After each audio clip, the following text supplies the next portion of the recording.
Hi, I'm Keith Whitelock, and welcome to my watercolor workshop.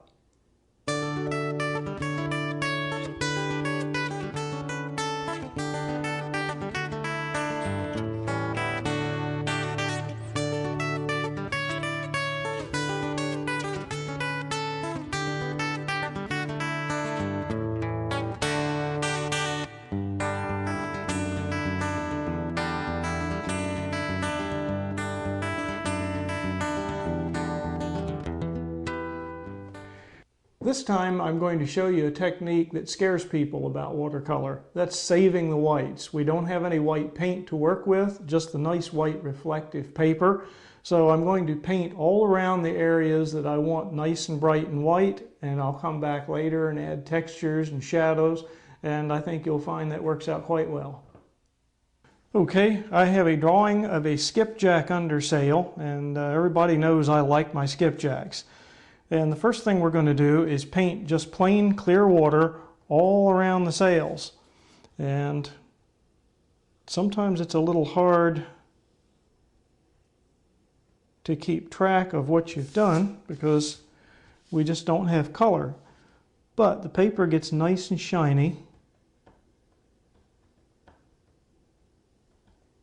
And everywhere I'm putting the clear water down, we'll get the sky treatment.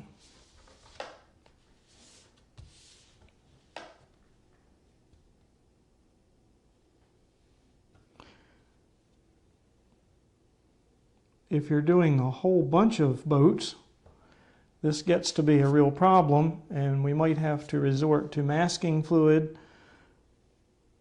which is kind of like a liquid rubber cement, to keep the paint off of the sails.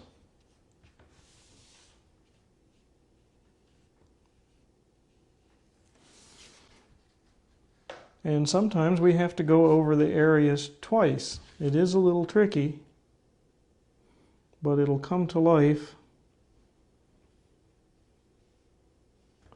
just as soon as we start adding some color.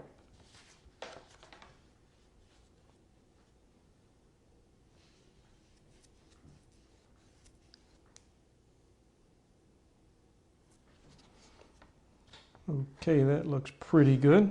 Now it's time to add some color. Okay, I mixed up some ultramarine blue and a little phthalo violet for the lower part of the sky. And I'm just going to paint that under the sails.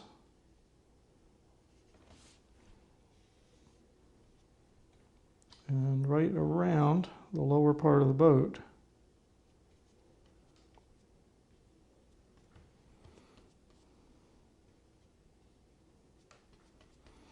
This wet into wet technique is one of the real magic features of watercolor, but it's just a little uncontrollable. It's not quite like some other kinds of paint where we can just paint exactly where we want. And now I'm going to take a phthalo blue and cut in around the other part of the sails with that.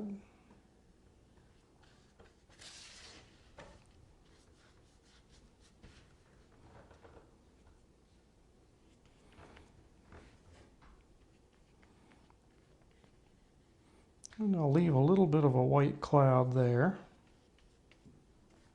and paint outwards to the edge.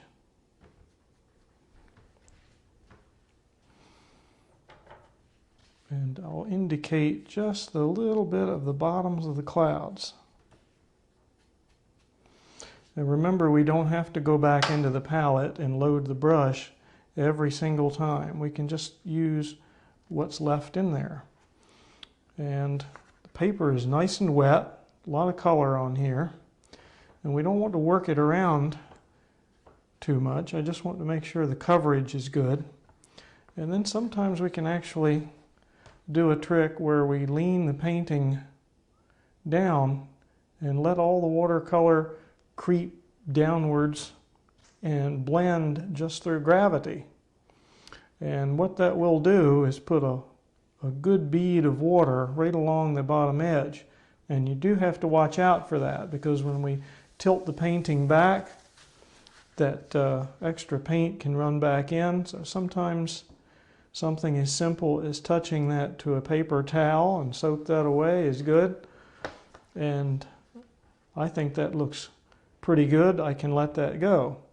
And now back to the palette, and I will mix the two blues together that we used in the sky. And I will just start painting a little bit of a base coat for the water. It's somewhat darker. And just like I painted around the boat, or the sails rather, I'm going to paint around front of the boat, and I'm going to leave the nice white reflections from the sails in the water. I might put a couple of little waves in at this point. Now we'll just finish that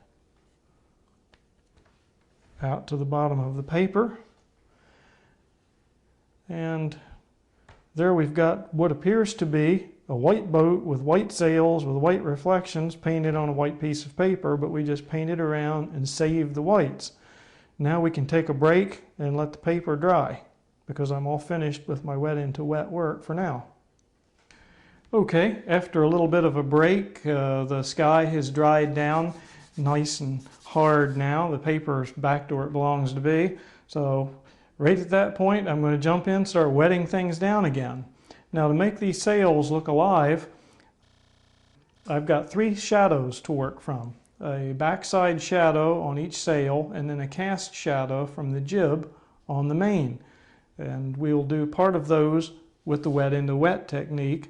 So once again, I'm going to actually wet this paper down with clear water, but this time only on the back side of the sail.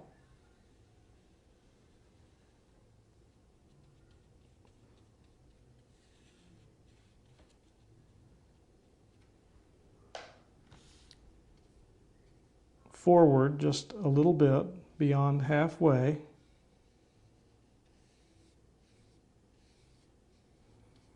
And sometimes I can tell how wet the paper is by just angling it and looking at the shine on the paper.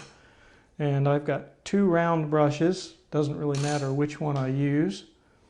And I will use a little of the sky color, which was phthalo blue, and this time just a touch of burnt umber. And we're just going to take that little bit of grayish blue paint and let it creep up into the sail and bring it forward.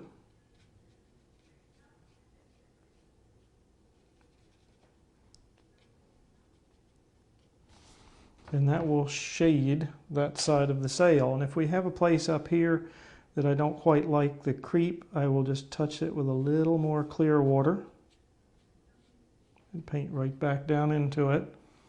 And I will harden, if you will, that shadow on the back of the sail with just a little more paint. And I'm also going to bring that shadow forward across the bottom of the sail. Okay, now after another little drying session, because again that wet into wet was just not where I wanted to be painting next, I will take a little more of that same shadowy color, and I'm going to indicate a shadow for the jib, which is the front sail, and paint that on here nice and dark.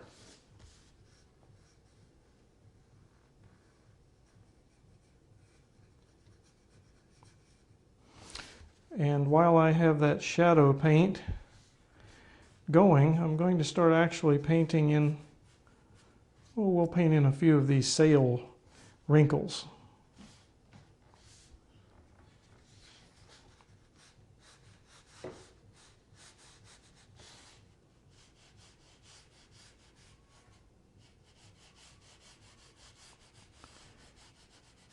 And a little wet into wet in a spot, just a tiny bit of clear and a little tiny bit of a rust color, which is a little touch of burnt sienna.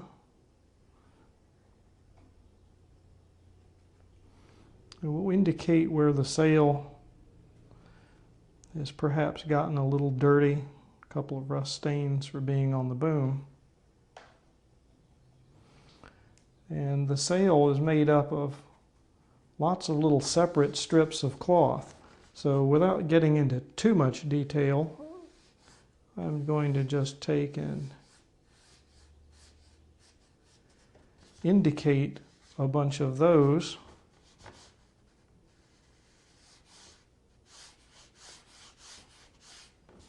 Without getting into too awful much detail. And again, places where I went wet into wet, I want to stay away from them. So at this point, I will just drop down into the lower part of the boat and mix a little phthalo blue, a little burnt umber. I'm always surprised by how you get a color painting out of sometimes no more than 4 or 5 colors. You would think that with a limited palette like this, it would be boring, but actually, unless we're doing flowers, we really don't get into a lot of just terribly brilliant colors. And I'm using a number 6 round.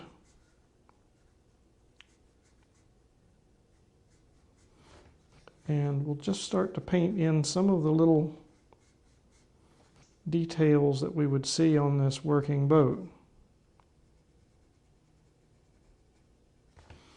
And we won't paint every detail on here, but we will put some shadows in for some of the critical parts.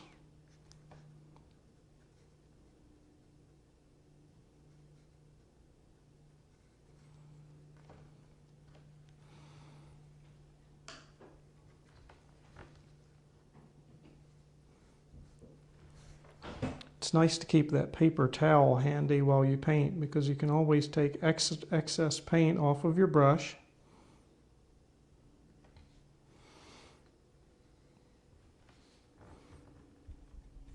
And let the brush work with you. Now I'll get a little bit of a brown and let that creep across the bottom of that boat. And I might want to change to a flat brush now while that dries and work on the water. Trying to pick out just the right brush is always a little bit of a judgment call. If you have a whole bunch of brushes, sometimes you can confuse yourself. It's nice to be able to have a lot of them to pick from. I seem to favor certain brushes and certain sizes for certain things, but different brushes can often be used to accomplish the exact same thing. I can use a round brush and fill in areas rather like you would simply draw or color, and the round brush makes nice long lines. But by the same token, if I use a nice flat brush, I can also paint areas and paint rather thin lines just using the edge. So it's a judgment call. But for painting waves, I tend to favor a rather small flat. This is about 1/4 of an inch brush. Some other brushes have size numbers on them, and it's just a matter of picking what you feel does the best job for you.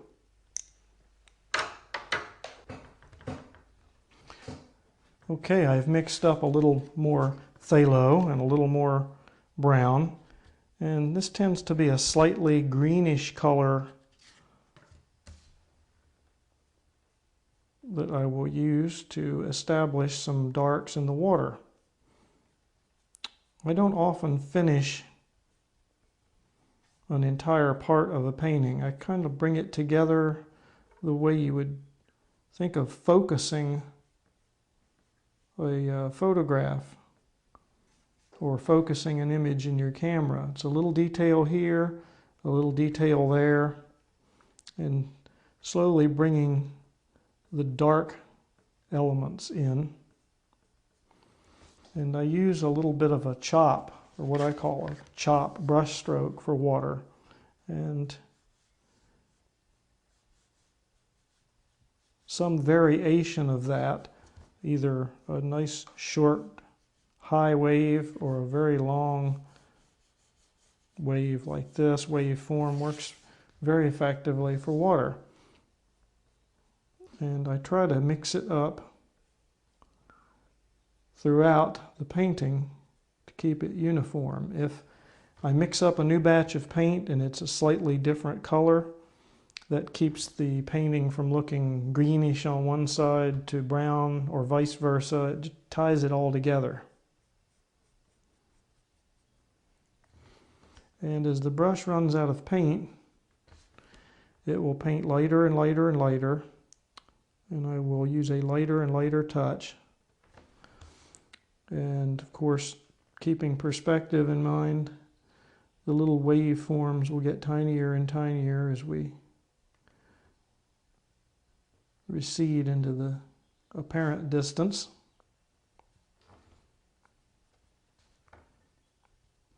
And that starts to get us where we need to go. Now I'm going to go back to a little round brush and try and detail a few parts of the sails. As I mentioned before, the sails are made up of all little panels, long strips of cloth sewed together. And I like to flatten my brush. This round brush works very well if you mash it on one side, rotate it, and mash it again, and it makes a nice flat little knife edge that will draw a very, very tiny line.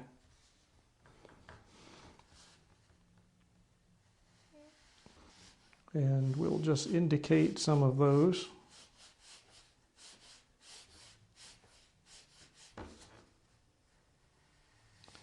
As I did before.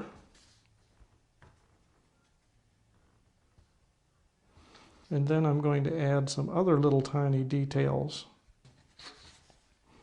Okay, after mixing up a little more paint and reloading the brush, we'll continue putting in these little reef points. These are just little rows of short ropes that are used to shorten the sail when the wind blows a wee bit too much.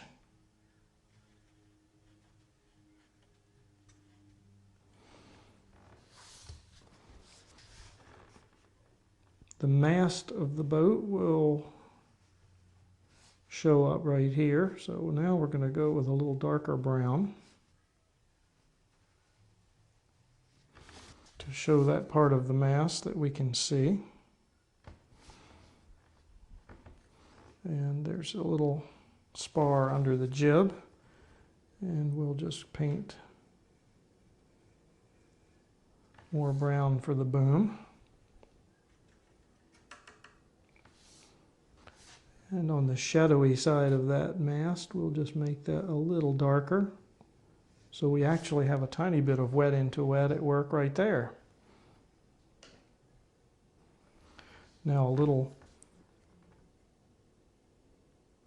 red mixed with a little burnt sienna makes a nice bottom paint red, lead colored paint that they used to use on the bottoms of the boats. Of course, they still use a lot of red for boat bottoms, but it's not the old-fashioned red lead.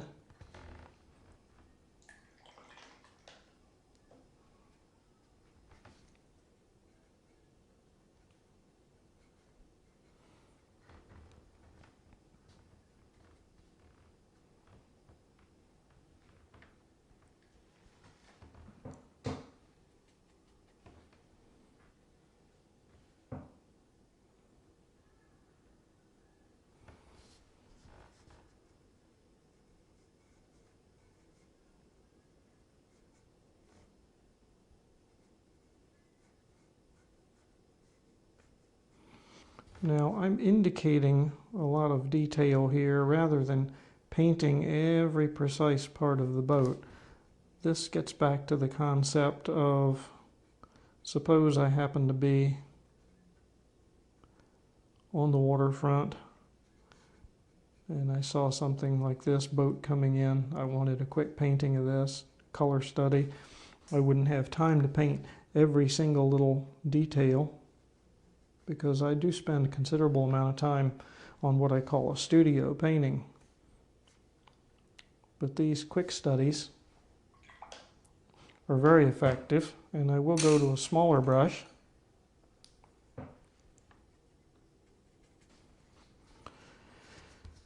And we can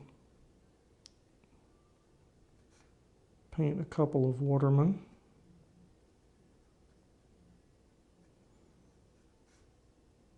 Such as the captain back here, and perhaps he has a crewman helping out.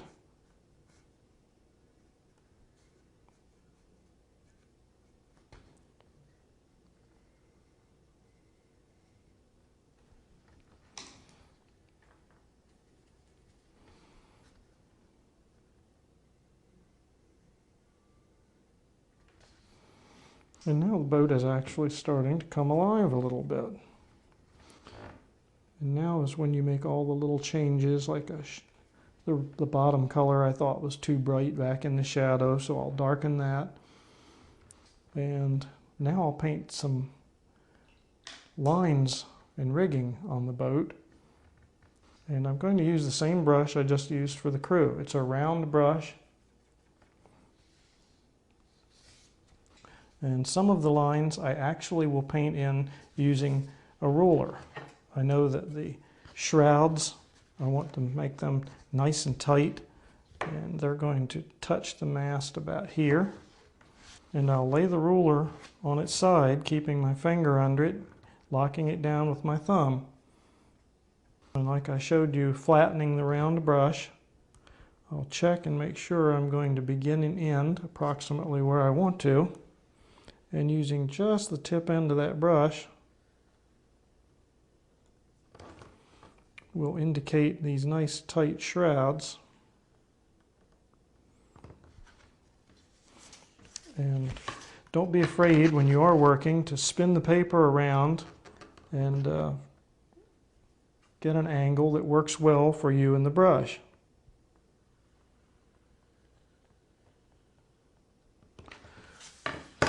And all of the lines on the boat that are essentially curved lines or lines under some strain, I just paint those freehand. The trick is to keep your eye on where you want the lines to end up. And most of the time, they're going to go right there.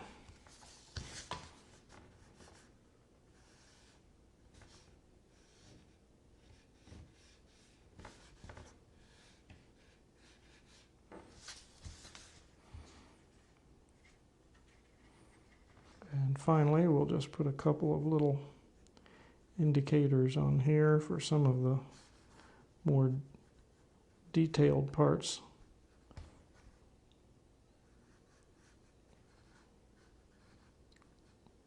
of the rigging.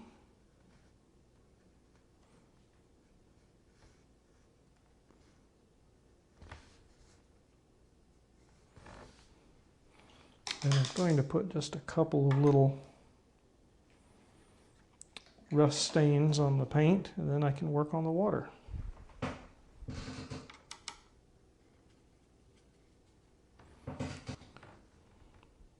When these boats are dredging for oysters, they get a considerable amount of dirt and staining on the hull.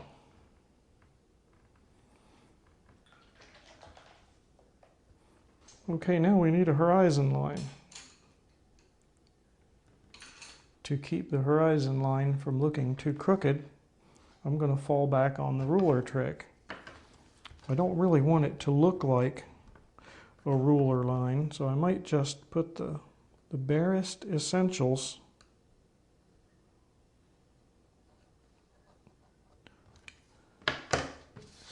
and then I'll turn the painting upside down and we'll just put in a a background shoreline.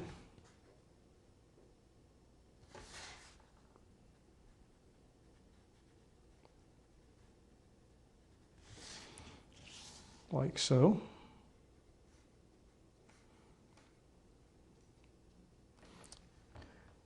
And that helps separate the water from the sky. Now, that's not something you always do, by the way. You are basically illustrating what you see, copying nature, if you will, so it depends. Sometimes the sky is lighter than the water, and sometimes the water is lighter than the sky.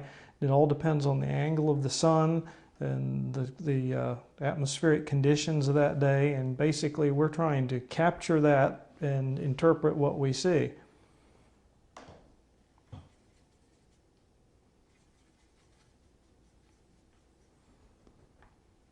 Okay, now that I've gotten the boat pretty much where I want it, I want to finish up with the water. So I'm going to mix up some more versions of the phthalo and brown.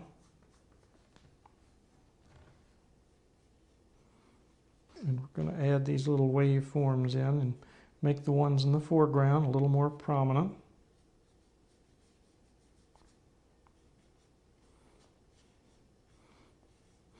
And since I used some ultramarine in the background and in the sky, I want to use a little of that in the water too to help tie it together.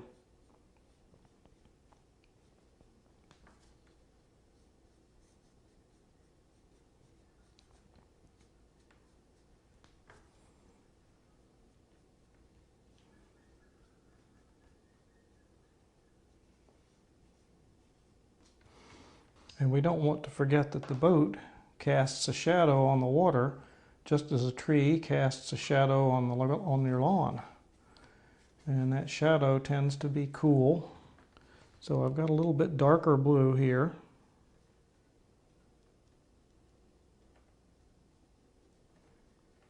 And we'll use a little bit of that very strong color right in that shadow part of the water. And while we have some of that nice dark blue, we'll use the tip of the square brush to add some of those nice dark waves in this foreground to make it come alive.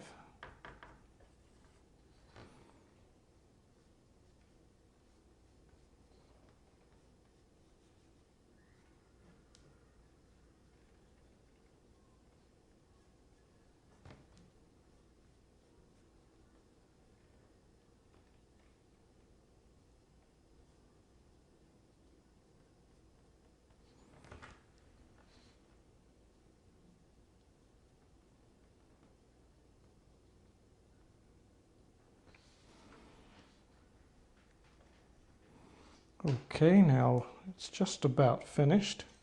So I will switch to a fairly small brush.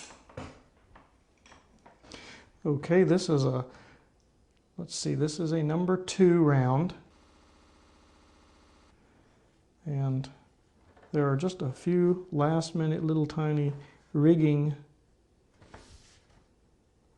details I want to put on the boat. I want to indicate some of the blocks or the pulleys and a couple of the little rings and connections between the sails and the lines and the boat. And there are a couple of little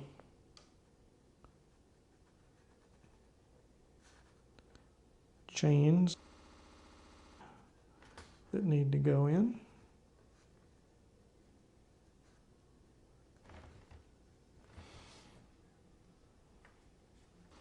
A tiny brush like that can also be used to add some of the little tiny waves. And if you think the waves are too dark, you can always grab that handy paper towel again, dab the work.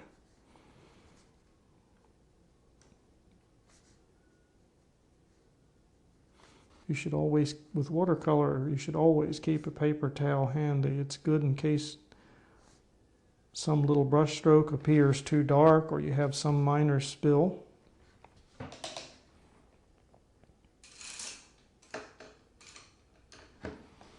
And I'm going to tone down those reflections just a tiny bit with just a little bit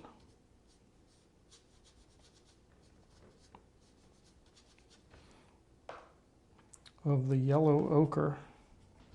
I don't want a real brilliant yellow, but I want to bring just a little of what could be considered sandy color reflecting up into that reflection.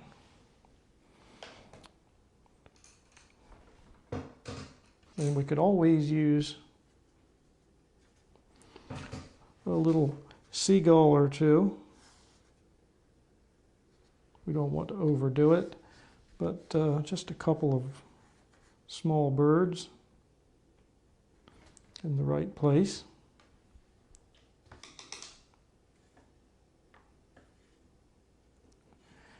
And unless we have forgotten something, of course with this watercolor we can always go back and add it later, then we'll just go ahead and sign off on this, because I think this one sort of captures the essence of what we wanted. And we managed to do it all without any white paint. We just painted around everything we wanted, and I think we'll let that one go. Okay, that finishes the painting, and it came out like I explained in the beginning. We saved the whites, painted around them, used a limited palette, came out with a successful watercolor. So, hope you enjoyed the demonstration, and see me again here on Watercolor Workshop. I'm Keith Whitelock for Pack 14.